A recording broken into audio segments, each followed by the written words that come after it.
Hey, what's going on? It's your boy Al B. I'm making a video, in case you can't tell. My first time really doing something like this. Talking to the video. I wanna make like kind of like a video blog type of thing. If that's a thing, I think it is. So hopefully you guys enjoy this. I want to talk about something. I want to talk about something that I really like. I want to talk about music, and I want to talk about the lens that I see music through, and something that I just experienced and I really wanted to share and express.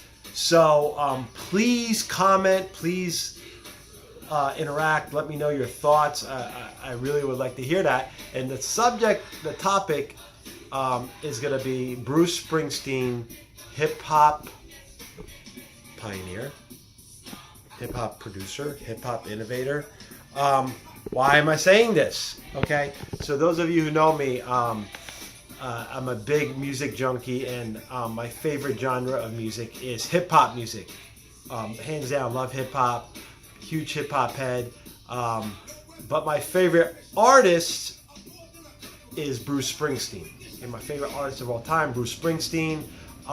But I love everything from rock to hip-hop to gospel. My Spotify music playlist is going on right now. You never know what's going to pop up. I got everything. You'll hear Duran Duran, Sinead O'Connor, Phil Collins, House, Little Louis Vega, old school freestyle, Stevie B, and Lisa, and I mean, you will hear everything and anything. Worship music, Hillsong. Love gospel, love Jesus. I love the music out there. The Jesus music that's out there is incredible. I love Christian hip hop, and I mean, there's just so much out there, right? So I really try not to pigeonhole myself when it comes to music. I love music, and I appreciate music. I'm even starting to listen to some country. All right, I'm even getting so for you guys who like country. I get it. I'm watching on HBO. A couple years ago they did a documentary called The Defiant Ones, and this documentary, it's a 4-part series, and it's really it revolves around the relationship between Jimmy Iovine and Dr. Dre. Now Dr. Dre is a household name. I mean, my mother probably knows who Dr. Dre is, right? They definitely know what Apple Music is and what Beats headphones are, right? I mean, and that's their company that they sold to Apple, and they're the first, they're billionaires, first hip hop billionaires, right? So, Jimmy Iovine was the guy behind the scenes and without Jimmy Iovine, I really don't think that Dr. Dre is even close to where he is today.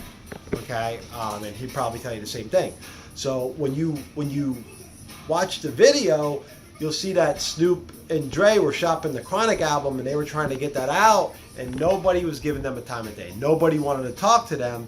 And what ended up happening was this guy Jimmy Iovine at Interscope Records says, he didn't even know who Dr. Dre was, and he signs them. They developed this amazing relationship, and then what ends up happening? They discover Eminem out of thousands of tapes and demo tapes that are in Jimmy Iovine's garage, and they get this demo tape, and Dre discovers Eminem, and come on, one of the biggest artists ever, one of the definitely top 5 MC of all time, if not number one. Number one MC in the world is a white guy, and back then the number one golfer in the world was a black guy, Tiger Woods. Little joke there, but hey, that's this world, right? It's crazy. You never know what's going to happen. So, huge hip hop influence there. But what I came to learn by watching this series was that Bruce Springsteen really, in many ways, is a huge influence and gave a lot of, is a big reason for Jimmy Iovine's success, for him even being in the position to help out Dr. Dre and Eminem, and then 50 Cent and G Unit, and the list goes on and on and on and on, guys. You can't even quantify it. It's really hard to. I mean, it's just so big, you know, the careers and the money that was made and the incredible music that we got out of that, right? So now let's go back. You know, I you know, used to listen to Bruce Springsteen all the time growing up. I grew up in Lakewood, New Jersey. Shout out to Lakewood. Got a lot of hip hop influence out there. You know, Lakewood knows its music. But my neighbor growing up was Bruce Springsteen's sister, and I grew up with his nephew. So shout out to the Shaves, Mr. and Mrs. Shave, Chris and Mikey, and yeah, I grew up with these guys. And growing up, I used to listen to, you know, Bruce Springsteen a lot, and The Darkest on the Edge of Town was one of my favorite albums, and we used to like wear it out. And if you ever you know, watch the documentary about Darkness on the Edge of Town that they made, the work ethic in Bruce Springsteen, like somebody was just so smart enough to have this camera going while they're making this album, and you get to see the work ethic by Bruce and the E Street Band and this, you know, studio Nazi that Bruce Springsteen is, and, you know, stick, and he's just like, you know, he's making these guys work, and but you're producing greatness, right? It's hard work, and I got, you know, we all get the privilege to sit back and listen to the finished product, but, you know, of the work ethic and the hard work that these artists, you know, that they go into, and Bruce Springsteen is no exception. So Jimmy Iovine was like a studio worker during Born to Run. While they're making Born to Run, do you believe this? One of the, you know, the album that really took Bruce to another level, that put him on the map, that just really, you know, put him on this global stage.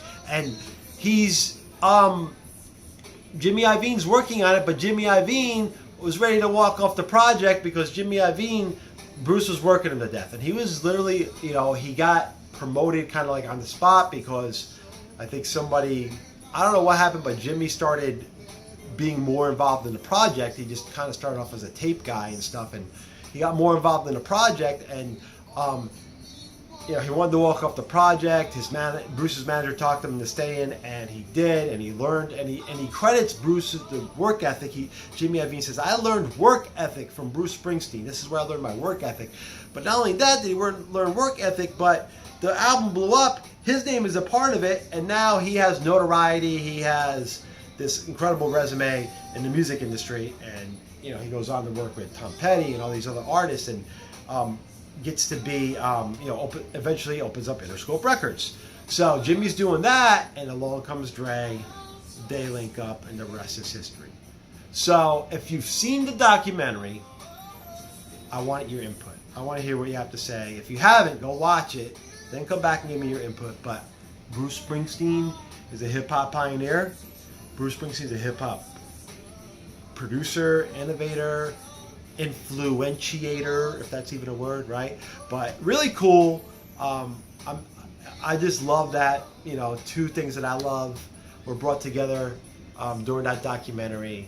And thanks for watching, and please comment and holla at your boy Al B. All right, I'm gonna turn this off later.